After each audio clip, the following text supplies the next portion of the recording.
आमे समस्ते जानिछे आम शरीर पई गुड़ अत्यंत भल अटे।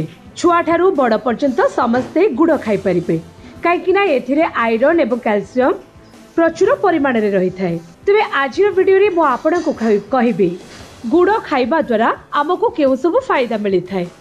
आज्ञा हाँ, अधिकांश लोकंकर कोष्ठकाठिन्यर समस्या थाए। तेणु जदि आपण प्रतिदिन गुड़ सहित गरम पानी पियन्ते तेबे आपण एही समस्या मुक्ति पाइबे।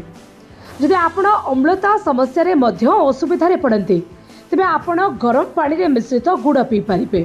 जदि आपण काश गला जंत्रणार द्वारा असुविधा पड़ते तेबे गुड़ खाइबा आपणक पई लाभदायक होई पारे। अदा सहित गरम गुड़ खाइबा द्वारा गला घारू मुक्ति मिली थाए। या सहित गुड़ रे अनेक जरूरी मिनरल्स एवं विटामिन मध्य रही थाए जहाँ चर्म पई एक प्राकृतिक क्लीनर भाव में कार्य करिथाए।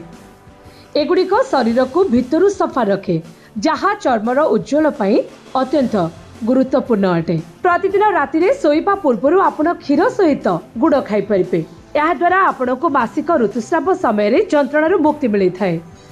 यकृत को सुस्थ रखिबा पई शीत दिने प्रतिदिन गुड़ खाइबा उचित अटे। किछि लोक राति रे अनिद्रा समस्यार सम्मुखीन होइथांती, विशेषकर जो माने चापरे पीड़ित। तेबे एभली परिस्थिति रे आपण प्रतिदिन गरम पानी सहित गुड़ पीवा उचित अटे। यह अनिद्रा समस्या मुक्ति देई थाए। गुड़ रे अनेक प्रकारर पोषक तत्व रही थाए। मासिक ऋतुस्राव समय रे यह पेट जंत्रणारू मुक्ति देई थाए।